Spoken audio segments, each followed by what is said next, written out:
चलिए प्यारे बच्चों, स्वागत है एक बार फिर से आप सभी का अपने YouTube परिवार के ऊपर। आज की इस वीडियो के अंदर है ना, हम चैप्टर नंबर 5 बलों को जाने करने वाले कक्षा 8वीं का। उम्मीद करता हूँ आप लोगों ने इससे पहले के सारे चैप्टर अच्छे से कर लिए होंगे और कोई डाउट नहीं आया होगा। और यदि कोई डाउट आपने पूछा होगा कमेंट सेक्शन के अंदर तो जरूर आपको उसका निवारण भी मिल चुका होगा। चैप्टर नंबर 5 है कक्षा 8वीं का, बलों को जाने। सबसे पहले सवाल यही आता है कि भैया बल किसे कहते हैं। तो विज्ञान की भाषा के अंदर किसी भी वस्तु को खींचना या धक्का लगाना, किसी भी वस्तु पर अपकर्षण या फिर अभिकर्षण को ही हम विज्ञान के अंदर बल कहते हैं। किसी वस्तु पर लगाए गए अपकर्षण या अभिकर्षण को विज्ञान के अंदर बल कहा जाता है। उदाहरण के लिए ये पानी की बोतल है, मैंने इसको उठाया या नीचे धक्का दिया, आपने दरवाजे को अंदर की ओर खींचा या बाहर की ओर करा, इसी को विज्ञान की भाषा में बल कहा जाता है। आपके द्वारा बल लगाया गया है। ठीक है जी। आगे आपको बताया जा रहा है कि किसी वस्तु पर लगाया गया बल उस पर क्या प्रभाव डालता है। अगर आपने किसी वस्तु के ऊपर बल लगाया तो उससे क्या क्या प्रभाव आप महसूस कर सकते हैं। उससे आप है ना निम्नलिखित प्रभाव महसूस कर सकते हैं। पहले तो उदाहरण के लिए आपको बताया कि आप खींचते हैं, रबड़ खींच रहे हैं या फिर आप बॉल को ऐसा करके पकड़ रहे हैं, तो सही वस्तु पे आपने बल लगाया है। ठीक है। अब बल लगाने की वजह से क्या क्या होता है वो सारी चीजें यहाँ लिखी हुई है। तो इसको टॉपिक को इस प्रकार से बना लीजिए आप, बल लगने पर वस्तुओं पर क्या प्रभाव पड़ सकता है। इसके अंदर सबसे पहले आप पढ़ते हैं, विराम अवस्था में रखी वस्तु को गति प्रदान कर सकता है। कोई वस्तु आपकी विराम अवस्था में, मतलब कि विश्राम अवस्था में मूवमेंट नहीं कर रही है, वैसे रखी हुई है, आपने जैसे ही बल लगाया वो वस्तु गति के अंदर आ सकती है। पहले से गतिमान वस्तु की चाल को परिवर्तित कर सकता है। यदि कोई वस्तु पहले से गति में है, आप उसकी चाल को परिवर्तित कर सकते हैं। उदाहरण के लिए मैं आपको बताऊं, सबसे पहला एग्जांपल आपने देखा विराम अवस्था से गति में, साइकिल ले लेता हूँ। साइकिल से आपको सारे उदाहरण समझा दूंगा मैं।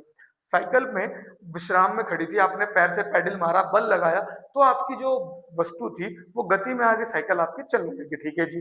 फिर अगले में बोला गतिमान वस्तु की चाल को परिवर्तित कर सकते हैं। आपने हल्का सा ब्रेक लगाया, हल्का सा बल लगाया, तो उसकी चाल कम हो गई होगी। आपने पूरा बल लगा दिया, रुक गई होगी। आपने और ज्यादा तेजी में पैडल मारी तो उसकी गति और ज्यादा बढ़ गई होगी। तो आपने क्या समझा, किसी पहले से गतिमान वस्तु की चाल को भी आप बल के माध्यम से परिवर्तित कर सकते हैं। गतिमान वस्तु की गति की दिशा में परिवर्तन कर सकता है। यदि कोई वस्तु ऑलरेडी गति कर रही है तो आप उसकी दिशा को परिवर्तित कर सकते हैं। कैसे कर सकते हैं, साइकिल पे ही आ जाता हूँ दोबारा। साइकिल आपकी चल रही थी, बढ़िया स्मूथली चल रही थी, आपने हैंडल घुमा दिया, साइकिल लेफ्ट की ओर बढ़ गई।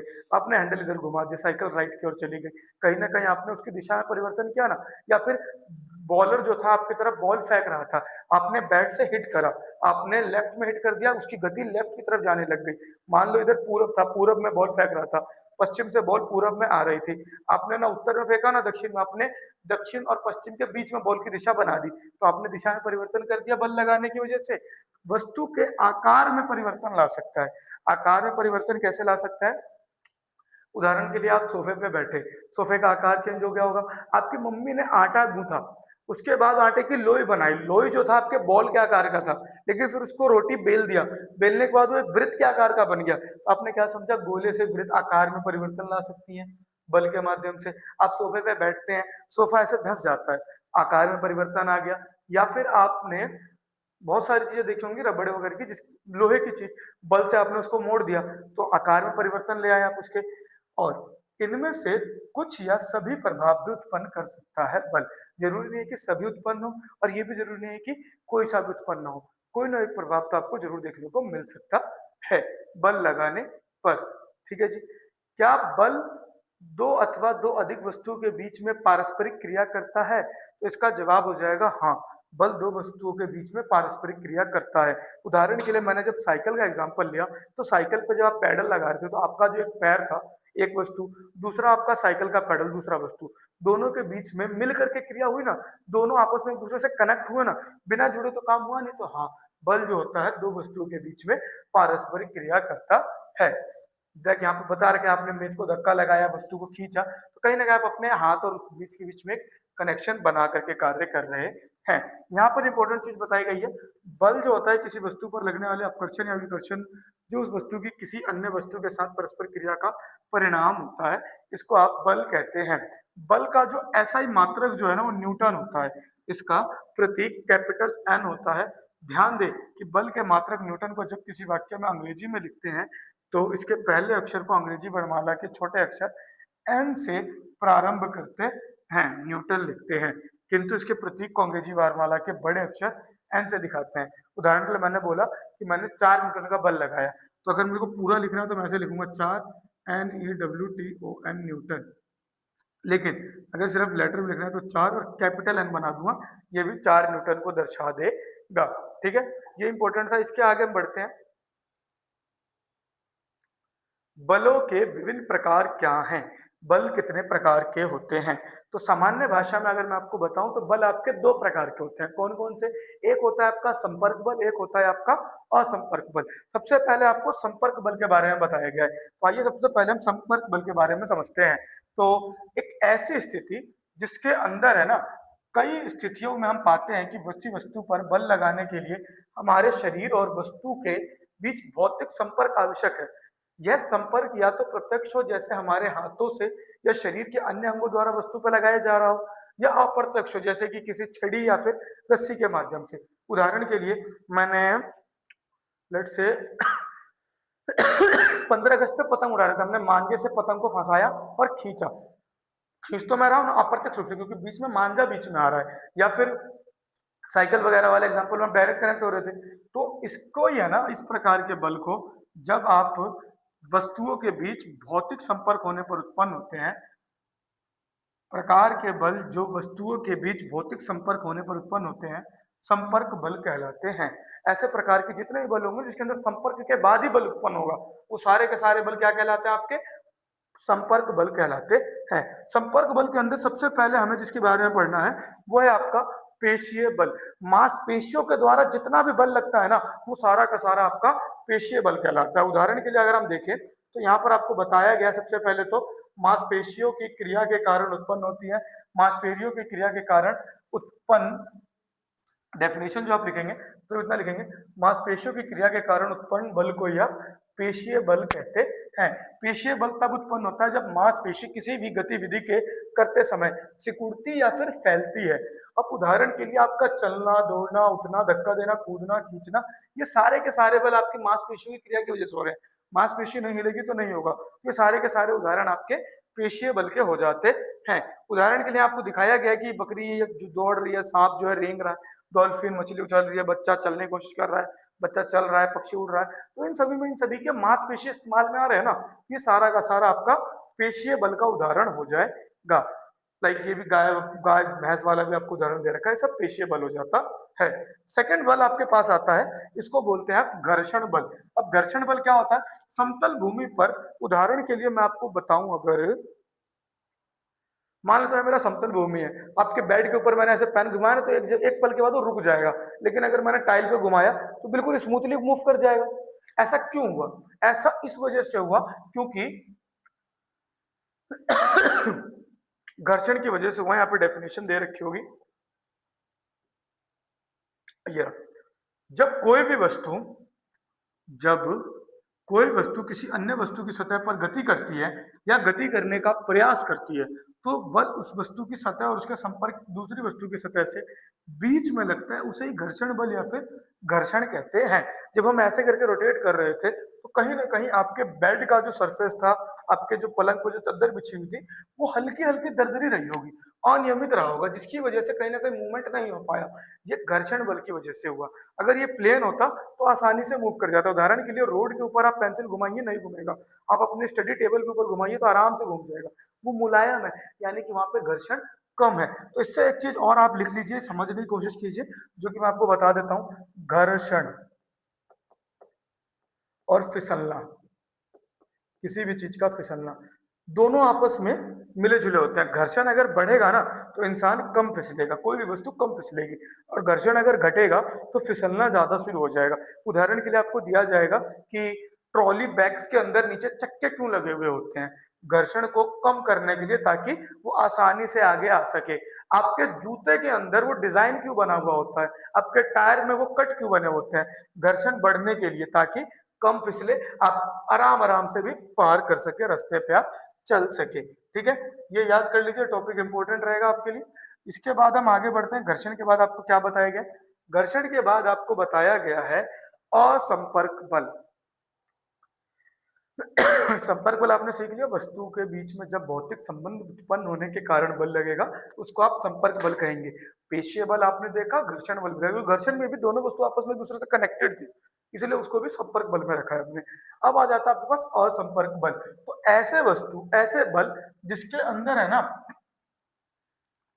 कुछ बल ऐसे होते हैं जिनका प्रभाव उस समय भी अनुभव किया जा सकता है जब वस्तुएं परस्पर संपर्क में ना हो, बिना संपर्क के बल लग जाता हो, इसी प्रकार के बल को आप असंपर्क बल कहते हैं। सबसे पहले इसके अंदर आपको बताया गया है चुंबकीय बल के बारे में। आपने चौथे चैप्टर में भी चुंबकीय बल के बारे में पढ़ा है, चुंबकीय प्रभाव के बारे में। तो उसके अंदर आपने क्या देखा था, चुंबक में चिपक जाते हैं अपने आप, हम ना भी चिपका तो भी चिपक जाते हैं ना। अपकर्षण अभिकर्षण आपने देखा होगा बचपन में, जब चुंबक के नॉर्थ और नॉर्थ को आप पास लेके आते थे तो दोनों एक दूसरे को दूर भेज देते थे, वही नॉर्थ और साउथ को जब हम पास लेके आते थे तो दोनों तेजी में चिपक जाते थे। अब चाहे तो चुंबक के साथ करके देख सकते हैं, दो चुंबक एक तरफ से चिपकते हैं और दूसरी तरफ से नहीं चिपकते हैं। तो जब चिपकते हैं तो क्या आपने जबरदस्ती चिपकाया था, खुद चिपक जाते हैं। और जब दूर भागते हैं तो क्या आपने जानबूझ के दूर खींचा था, आप पास लेके जाते हो खुद दूर भाग जाता है। तो कहीं ना कहीं यहाँ पर असंपर्क बल आपको देखने को मिलता है, चुंबकीय बल आपको देखने को मिलता है। उदाहरण के लिए बहुत बढ़िया एग्जाम्पल ही बना करके दे रखा है, एक लकड़ी के अंदर इन्होंने दो चुंबक डाले, दोनों के सेम सेम पोल लगा रखे ताकि चिपक नहीं पा रहे हैं, और आप देख पा रहे हैं कि बिल्कुल बीच में हवा में खड़ा है। तो ये असंपर्क बल की वजह से ही हुआ है, यहाँ पे असंपर्क बल लग रहा है चुंबकों के द्वारा। ठीक है जी। एक चुंबक के द्वारा दूसरे चुंबक अथवा चुंबकीय पदार्थ पर लगाए गए बल को ही आप चुंबकीय बल कहते हैं, क्योंकि एक चुंबक बिना संपर्क में दूसरे चुंबक को बल लगा सकता है, इसलिए इसे असंपर्क बल हम कहते हैं। ये आपके लिए इंपॉर्टेंट रहेगा, निशान लगाते चलिएगा। मैं आपको स्टार्टिंग में बताया, अगर नहीं लगाया निशान तो वीडियो को थोड़ा पीछे कीजिए, अपनी किताब निकालिए और एक एक करके निशान लगाते चलिए, क्योंकि निशान रहेगा तभी आप उसको अच्छे से याद कर पाएंगे और पेपर में अच्छे नंबर ला पाएंगे। पेपर में यहीं से क्वेश्चन आने वाले हैं। ठीक है जी।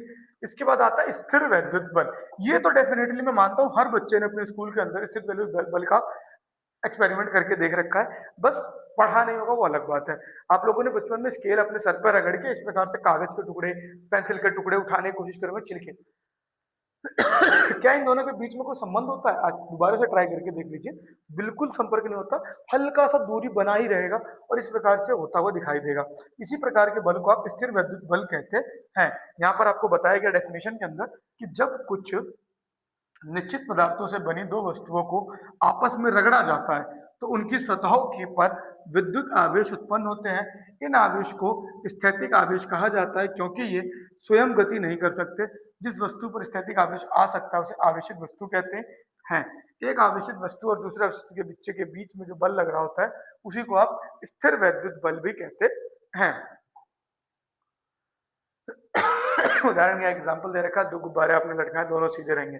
दोनों को आपने है ना किसी ऊनी कपड़े पे या फिर अपने सर पे रगड़ दिया और दोनों को दोबारा लटकाया, तो दोनों एक दूसरे को दूर भेज रहे होंगे। क्यों? अब उसी बल की वजह से जिसको आपने अभी ऊपर पढ़ा, स्थिर वैद्युत बल की वजह से। एक आवेशित एक आवेशित पिंड द्वारा दूसरे आवेशित अथवा अनावेशित पिंड पर लगाया गया जो बल होता है ना, इसी को हम स्थिर वैद्युत बल कहते हैं। ये एक असंपर्क बल होता है। उम्मीद करता हूं आपको ये असंपर्क बल क्लियर होगा। अगला असंपर्क बल आपको बताया गया है गुरुत्वाकर्षण बल। गुरुत्वाकर्षण बल, इसके अंदर अगर आप देखें तो आप अपने हाथ से जब सामान छोड़ते हैं तो अपने आप नीचे क्यों जा रही है? पेड़ से फल टूटा, नीचे क्यों गिरा? बच्चा इसमें से कूदा तो नीचे क्यों आया? हवा में क्यों नहीं रह गया? बॉल नीचे आ गया, स्विमिंग पूल के ऊपर से कूदा तो सीधा स्विमिंग पूल में गिरा। ये सारी चीजें क्यों हो रहा है? क्योंकि यहाँ पर कहीं ना कहीं गुरुत्वाकर्षण बल लग रहा है। सभी वस्तु पृथ्वी पर गिरती है, इसका अर्थ यह है कि पृथ्वी चीजों को अपनी तरफ आकर्षित कर रही है। तो जिस बल से पृथ्वी वस्तुओं को अपनी ओर आकर्षित करती है वह गुरुत्वाकर्षण बल कहलाती है। पृथ्वी द्वारा लगाया गया गुरुत्वाकर्षण बल गुरुत्वीय बल या फिर केवल गुरुत्व भी कहलाता है। या फिर सरल भाषा में आप ये भी कह सकते हैं, वह बल जो पृथ्वी से हमें जोड़े रखती है वो गुरुत्वाकर्षण बल होती है।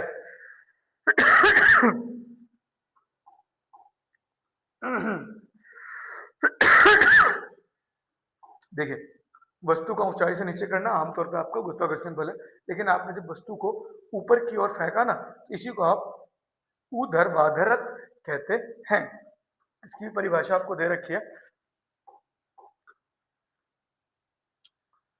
जब कोई वस्तु गुरुत्वीय बल के अधीन उधर दिशा में गति करता है तो इसी गति को ऊर्ध्वाधर गति कहते हैं। उदाहरण के लिए ऐसे गिर रहा है तो गुरुत्वाकर्षण बल की वजह से गिर रहा है, लेकिन मैंने इसको ऊपर फेंका तो ये कहीं ना कहीं मैंने ऊर्ध्वाधर गति करवा दी इसके अंदर।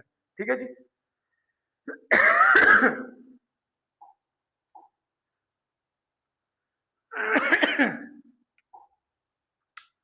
भार और उसका मापन। वह बल जिससे पृथ्वी किसी वस्तु को अपनी ओर खींचती है उस वस्तु का भार कहलाता है। वह बल जिससे पृथ्वी किसी वस्तु को अपनी ओर खींचती है वह उस वस्तु का भार कहलाता है। अथवा भार एक बल है इसलिए इस बल का मात्रक मापा जा सकता है, अतः भार का भी ऐसा ही मात्रक न्यूटन ही होता है। उदाहरण के लिए आपने बोला ना ये 15 किलो का, ये 15 किलो है ना, इसका मास होता है। इसके विषय में आप अच्छे से 9वीं कक्षा में पढ़ेंगे, मास होता है। लेकिन जिसकी वजह से खींच रहा है तो कहीं ना कहीं इसका गुरुत्वाकर्षण बल के साथ निकाला जाएगा तो पता चलेगा कि इसके अंदर कितना बल लग रहा है जिसकी वजह से ये नीचे की ओर जा रहा है, और इसका मात्रक भी न्यूटन कैपिटल एन होता है। ये आपको बताया गया कि भार की वजह से आप देख सकते हैं किसी पे बल ज्यादा लग रहा है तो ज्यादा नीचे आ रहा है, कम लग रहा है तो कम आ रहा है, नहीं लग रहा है तो हवा में ही लटका हुआ है। इसी की सहायता से आपका स्प्रिंग बैलेंस या फिर कामनादार तुला भी बनता है। इसकी सहायता से वस्तुओं का वजन भार नापा जाता है। अक्सर आप लोग के घर पे अगर सिलेंडर देने वाले आते होंगे ना, लाइक भारत गैस, इंडियन वगैरह के, तो उनसे अगर आप कहेंगे कि हमारा सिलेंडर वजन करके दिखाइए तो अपने जेब से कामनादार तुला निकालेंगे और उसमें वस्तु को लटकाएंगे और वो आपको बता देंगे कि आपके सिलेंडर में इतना वजन है, इतना गैस आपके सिलेंडर के अंदर भरा हुआ है। कुछ ऐसी आकृति का ये होता है कामनादार तुला। ठीक है जी। कामनादार तुला के बाद आपको ज्यादा कुछ दिया नहीं गया है। तैरना और डूबने का कॉन्सेप्ट बताया गया है। कोई वस्तु पानी के ऊपर तैर रही है तो क्यों तैर रही है, कोई वस्तु डूब रही है तो क्यों डूब रही है, इसके विषय में आपको बताया गया है। तो इसके लिए है ना, दो प्रकार का बल होता है। पहले तो ये समझ लीजिए कौन सा बल होता है। उत्प्लावन बल इसको कहते हैं। किसी द्रव द्वारा, किसी भी लिक्विड के द्वारा किसी वस्तु पर ऊपर की दिशा में लगाया गया बल उत्प्रेक्ष अथवा उत्प्लावन बल कहलाता है। मतलब कि पानी के अंदर से एक बल लग रहा होता है जिसकी वजह से वस्तुएं ऊपर आ रही होती है, जिसको आप क्या कहते हैं, उत्प्लावन बल कहते हैं। लेट से मैं आपको सबसे बेस्ट एग्जांपल दूं इसका। आप है ना एक गुब्बारा फुला लीजिए और एक 20 लीटर की बाल्टी ले लीजिए, छोटा फुलाइए ज्यादा बढ़ेंगे, उसको पानी के अंदर जाके छोड़िए, वो अपने आप ऊपर आ जाएगा। क्यों आया? उत्प्लावन बल की वजह से आया। ठीक है। अब यहाँ पर आपको बताया गया कि यदि उत्प्लावन बल और उत्प्लावन पानी के अंदर से आ रहा और ऊपर से क्या आ रहा था जिसकी वजह से वस्तु पृथ्वी पे जा रही थी, गुरुत्वाकर्षण बल। यदि गुरुत्वाकर्षण बल अधिक होगा तो वस्तु डूब जाएगी, और यदि उत्प्लावन बल अधिक होगा तो वस्तु ऊपर तैरती हुई आपको दिखाई देगी। ठीक है। यहाँ पे आपको डेफिनेशन में दे रखा है कि जब किसी वस्तु को द्रव में रखा जाता है तो जो गुरुत्वाकर्षण नीचे की ओर खींचता है, परंतु द्रव द्वारा उस पर उत्प्लावन बल लगाया जाता है। ये तो हमें पता चल गया। यदि गुरुत्वाकर्षण बल उत्प्लावन बल से अधिक है तो वस्तु डूब जाती है, परंतु यदि दोनों बल एक दूसरे के बराबर होते हैं तो वस्तु तैरती रहती है। उत्प्लावन बल जिस कारण पर निर्भर करता है वह द्रव का घनत्व होता है। आप इस पुस्तक में आगे के अध्याय में घनत्व के बारे में भी पढ़ेंगे। मतलब कितना बल लगेगा ये डिपेंड करता है उस वस्तु के घनत्व के ऊपर। ठीक है। सरल भाषा में आपको याद रखना है, अगर गुरुत्वाकर्षण बल अधिक होगा तो वस्तु डूब जाएगी, बराबर होगा उत्प्लावन बल के तो वस्तु आपकी तैरती हुई दिखाई देगी। ठीक है। उम्मीद करता हूँ यहाँ तक आपको कॉन्सेप्ट क्लियर हो चुके होंगे। इसके बाद आपका चैप्टर खत्म हो चुका है। लास्ट में आपको स्मरणीय बिंदु दे रखा है, तो फटाफट से इसको समझने की कोशिश करते हैं। सबसे पहले पॉइंट में आपको बताया गया कि बल किसी वस्तु पर लगने वाले अपकर्षण या फिर अभिकर्षण है जो वस्तु को किसी अन्य वस्तु के साथ पारस्परिक क्रिया के परिणाम स्वरूप आरोपित किया जाता है। बल का ऐसा ही मात्रक जो है वो न्यूटन होता है, जिसका प्रतीक जो है कैपिटल एन होता है। थर्ड पॉइंट में आपको बताया गया वस्तु पर बल संपर्क द्वारा भी लग सकता है एवं बिना संबंध के भी लग सकता है। सेकंड, थर्ड बात, पेशीय बल एवं घर्षण बल संपर्क बल के उदाहरण है। चुंबकीय बल एवं गुरुत्वाकर्षण बल और स्थिर वैद्युत बल असंपर्क बल होते हैं। बल किसी वस्तु की चाल, उसकी गति, दिशा या दोनों में परिवर्तन कर सकता है। बल किसी वस्तु के आकार को भी परिवर्तित कर सकता है। जब कोई वस्तु किसी सतह पर गति करती है या गति करने का प्रयास करती है तो इस कारण से जो बल उत्पन्न होता है उसे हम घर्षण बल या सरल शब्दों में केवल घर्षण कहते हैं। यह उस दिशा के विपरीत में कार्य करता है उस जिस दिशा में वस्तु गति कर रही है या गति करने का प्रयास कर रही होती है, उसको घर्षण बल कहते हैं। एक चुंबक द्वारा दूसरे चुंबक अथवा चुंबकीय पदार्थ पर लगाया गया बल चुंबकीय बल कहलाता है। एक आवेशित पिंड द्वारा किसी अन्य आवेशित पिंड पर अनावेशित पिंड पर लगाए गए बल को स्थिर वैद्युत बल हम कहते हैं। यह वह बल जिससे पृथ्वी वस्तु को अपनी ओर आकर्षित करती है गुरुत्वाकर्षण बल कहलाता है। वह बल जिससे पृथ्वी किसी वस्तु को अपनी ओर खींचती है वो उस वस्तु का भार कहलाता है। भार का भी असली मात्रक न्यूटन ही होता है। उसके बाद आपको बताया जा रहा है किसी वस्तु का द्रव्यमान अपरिवर्तित रहता है जबकि उसका भार भिन्न भिन्न स्थानों पर भिन्न हो सकता है। जब किसी वस्तु को किसी द्रव्य में रखा जाता है तो द्रव द्वारा वस्तु के ऊपर एक बल लगाया जाता है। उस बल को आप उत्प्रेक्षण बल या फिर उत्प्लावन बल कहते हैं। स्मरणीय बिंदु आप लोग को स्मरण करना यानी याद करना अति आवश्यक है। इसके ऊपर आपको परिभाषा, डेफिनेशन, छोटे मोटे क्वेश्चन आ सकते हैं। ये था आपका कंप्लीट चैप्टर। उम्मीद करता हूँ आपको चैप्टर क्लियर होगा। यदि आपको चैप्टर के अंदर कोई भी डाउट है किसी प्रकार का तो आप आपसे कमेंट सेक्शन के माध्यम से पूछ सकते हैं। और हाँ, आपके एग्जाम्स कब से एक बार वो बता दीजिए ताकि आपके एग्जाम से रिलेटेड इंपॉर्टेंट क्वेश्चन की वीडियो जल्द से जल्द हम लेकर के आ सके। उम्मीद करता हूँ वीडियो अच्छी लगी हो तो चैनल को जरूर सब्सक्राइब कर लीजिएगा और अपने दोस्तों के साथ वीडियो को शेयर कर दीजिएगा। धन्यवाद, मिलते हैं अगली वीडियो में।